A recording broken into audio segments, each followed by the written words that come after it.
part two. This mega prophecy is going to eradicate this current economy. This mega prophecy that has been prophesied years and years, millennia ago, is going to eradicate this current economy. And what is this current economy? This current economy is a fiat economy, right? It runs off, fiat currency, paper money, and coins, if you will. But the system that's prophesied to come is going to be a system that's going to have you by the throat, or, well, I'd rather say throat. It's going to have you by the throat. You know, the other expression is by the family jewels, by the jugglers. But this system that's coming is going to have you by the throat. And this devil is going to lick his chops just for a good minute. Yahweh, who you call God ignorantly, is going to allow him to establish this kingdom for a short season. He's going to lick his chops and get a little taste of it for a little minute, for a little bit, for a short season. But Yahweh is going to judge and eradicate the deception and this devil once and for all. And that's just biblical prophecy. Don't shoot the messenger, right? Right. We're just here to fulfill our lot and to tell you what's going to happen before it happens. So let's dive into that. Prophetic. Let's get the definition. The word prophetic generally relates to prophecy, a message, insight, or declaration believed to come from a divine or spiritual source. And yeah, indeed.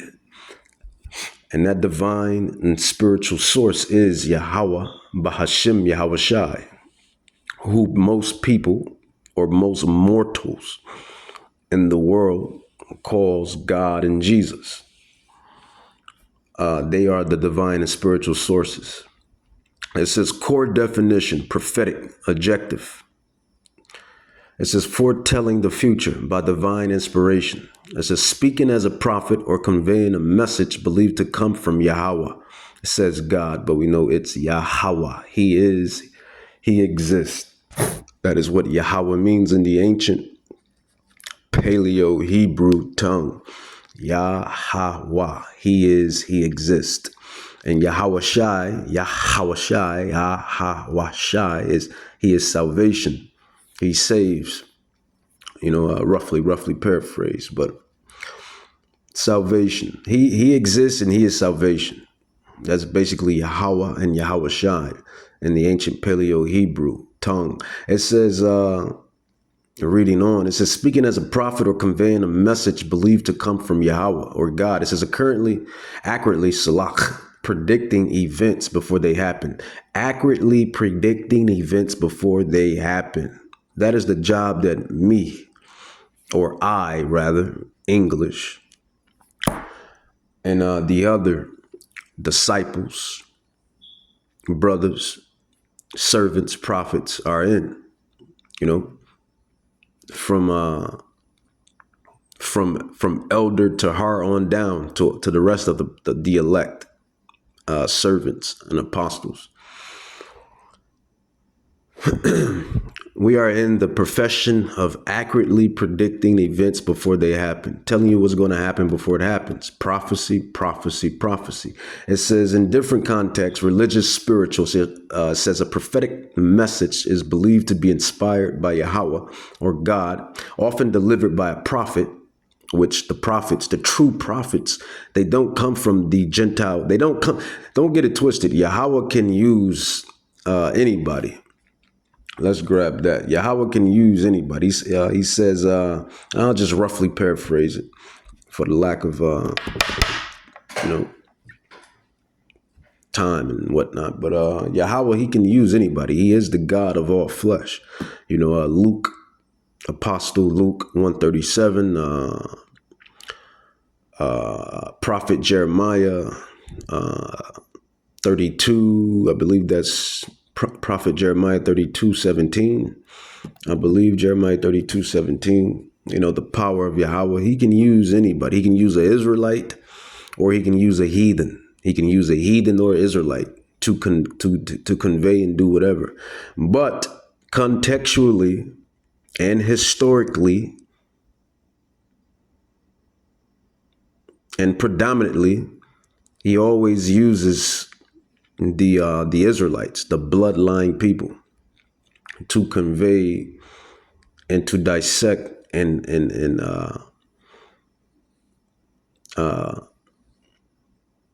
reveal his secrets and his prophecies. He always uses a bloodline Israelite because that is his people. The Israelites are his people. And who are the Israelites of today? I mean, well, not only today, but then and past then. Who are the Israelites? What is the biggest secret that these nations, these heathens, have tried to hide and sweep under the rug? Well, the Israelites, biblically, historically, biologically, historically, biologically, the so-called Negroes, African Americans, Haitians, Jamaicans, Puerto Ricans, Dominicans, Mexicans, Colombians, Brazilians, and every which other way these people have been scattered. These people make up the kingdom of Judah and the kingdom of Israel. They are the Israelites. We are the Israelites. We are the Hebrew Israelites. Prophecy. But let's continue reading, edifying. General use, it says it can also describe someone who makes a remarkably accurate prediction, even without a spiritual meaning. Example, synthesis, it says she gave a prophetic warning about the consequences of injustice. And we've been doing that as well. Who is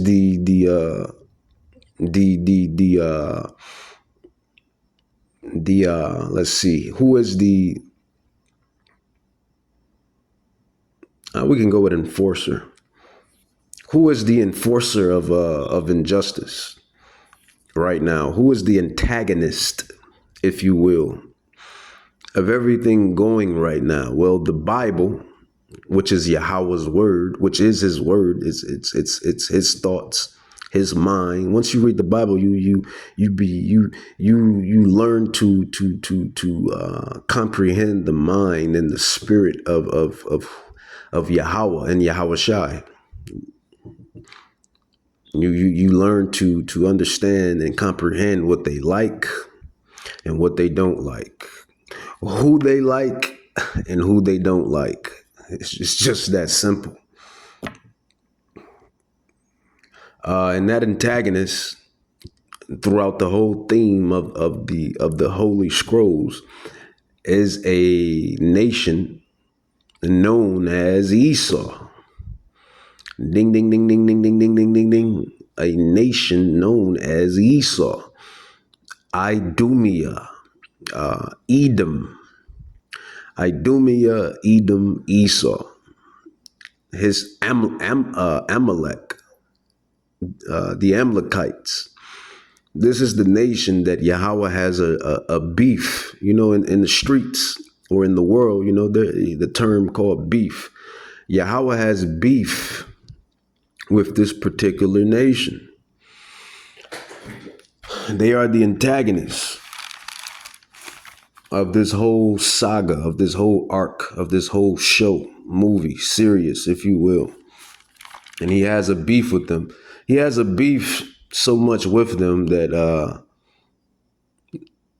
to the point to where he's going to send his son, Hamashiach, Yahweh Shai, and I'm kind of going off the main topic, but The Spirit says go there, so I'm going to go there. Let's go through the scrolls. These are the scrolls, and what you call the Bible. The scrolls. Let's go into Prophet Isaiah. Prophet Isaiah.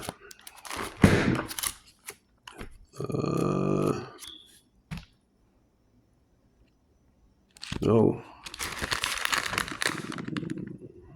Oh, and I didn't even want this. See, this is this. I didn't even want this chapter, but somehow I ended up on this chapter. I'm telling you the truth. It's all spiritual. Everything is spiritual, man. Everything is spiritual. I wanted Prophet Isaiah, but we got King David and the Psalms, and we got chapter 137, Psalms 137. 1 on down. It says, by the rivers of Babylon, there we sat down. Yeah, we wept, cried, right? Mourn. It says, when we remembered Zion, it says, verse 2, it says, we hanged our harps upon the willows in the midst thereof. It says, for they, Salak, it says, for there they that carried us away captive required of us a song, and they that wasted us required of us mirth, saying, sing us one of those songs of Zion. It says, how shall we sing the Lord's song in a strange land? It says, if I forget thee, O Jerusalem, let my right hand forget her cunning. It says, if I do not remember thee, let my tongue cleave to the roof of my mouth. It says, if I prefer not Jerusalem above my chief joy. It says, verse 7, Psalms 137. It says, remember, O Yahweh, the children of Edom, in the day of Jerusalem, who said, erase it, even to the foundation thereof. O daughter of Babylon, who art to be destroyed, happy shall he be that reward thee as thou hast served us. Happy shall he be that takes and dasheth thy little ones against the stones. And I didn't even want that prophecy, but voila, it popped up. The one I wanted was Isaiah 63, but that prophecy went into Edom, this antagonist that I was just talking about, the antagonist of this saga, of this arc, of this story, of this movie, of this show. And they are the quote unquote Caucasian man and woman and children. The so-called Caucasian man and woman and offspring makes up the nation of Esau, Edom, the Idumeans, the Flintstones, if you will, right? The Caucasus Mountains, and the mountains of Mount Seir or Seir, Idumea, Petro, Jordan, Bozrah. These are the Edomites. They are the Edomites, man. It is what it is. So Yahweh has a bone to pick with this particular nation. That was the point. But let's get back to the main point. And rightfully so. This nation has conspired. This nation has conspired. According to Psalms 83, 1-6, this nation has conspired against the kingdom of Judah and the kingdom of Israel. And that's just scholarly excellence right there. A true scholar, a true biblical scholar will understand a true biblical scholar will understand who the antagonist is throughout the theme of the Bible and who the protagonist is throughout the theme of the Bible. A true biblical scholar would understand this. As you can see, the Apocrypha says Cambridge University Press, the Pitt Brevier edition, Cambridge University, right? See, this is true scholarship, man. We are true scholars of this word, not just prophets, but true scholarship, But let's carry on. It says Let's go into prophecy. So prophecy definition. It says a message or revelation believed to come from a divine or spiritual source, which is Yahweh, Bahashem Yahweh Shai, who you call Jesus Christ or God. It says a prediction of future events. And what future event am I going into? That future event is what I said earlier, the mega prophecy that's going to eradicate this current economy. And if you don't know by now, I'm talking about the mark of the beast.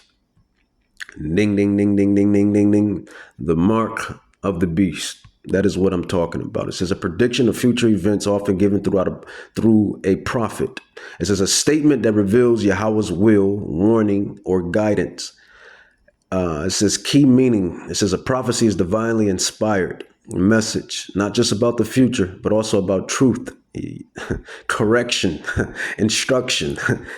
Don't the prophets of GMS specifically, and the other prophets in the other camps and ministry camps on down, don't they bring out truth on a secular level, on a historic level? Don't they bring out correction? Don't they bring out instruction? Yeah, we definitely are the true prophets at hand. Not only prophets or servants of Yahweh, but true scholars. We are true scholars. All right, let's go down to prophet.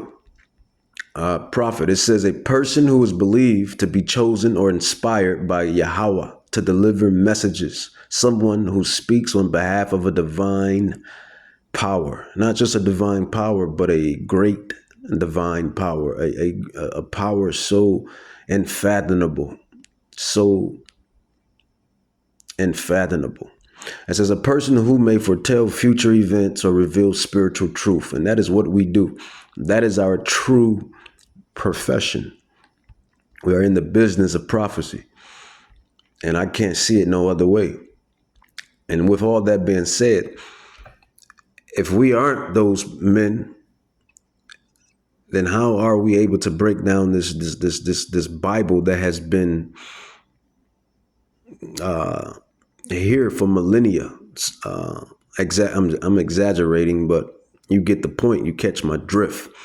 This thing has been here for millennia, years and years and years, and these men, special, chosen, anointed men, have been able to dissect it, interpret it, and minimize it to a grasp. But all right, let's move right along. Go back to that precept. See, this is what these Christians and these other religious factions, this is what they don't understand about our book, our laws, our commandments. It says precept upon precept, line upon line, here a little, there a little. That is how you unlock the Da Vinci Code. Unlock the Da Vinci Code, rather. It says Isaiah 33:6. It says, in wisdom and knowledge, the scholarship, knowing the laws, the commandments, the prophecies, knowing who runs the show, and wisdom and knowledge shall be thy stability. So when everything starts to crumble, and believe me, it's going to crumble. This system that Yahweh is going to allow this devil to get his fingers on for just a short season is going to happen. It says, and wisdom and knowledge shall be the stability of thy times and strength of salvation. The fear of Yahweh is his treasure. So we have the ultimate riches. This is the ultimate riches. For the fear of Yahweh is his treasure. You see, this is the ultimate riches. And these devils know this. You know, these Rothschilds, these Rockefellers, these DuPonts, these Oppenheimers, these Henry Kissingers of the world, these George Soroses of the world, all of these bankers and conglomerate owners and you know, in which politicians call the deep state. It ain't no damn deep state, man. Just call a spade a spade. It's the bankers. The bankers, the Rockefellers and the Rothschilds. These devils, which means deceivers, they know that this stuff is the truth, nothing but the truth. They know that the prophets are definitely back on the scene.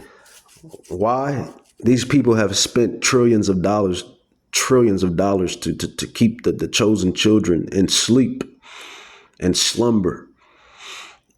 Here they go investing all of this money, via entertainment, via different cultures, via any way possible, trillions of dollars to keep the chosen people asleep. And yet, the elect, the election, the remnant, the elect were still sealed and woken. And that's just prophecy.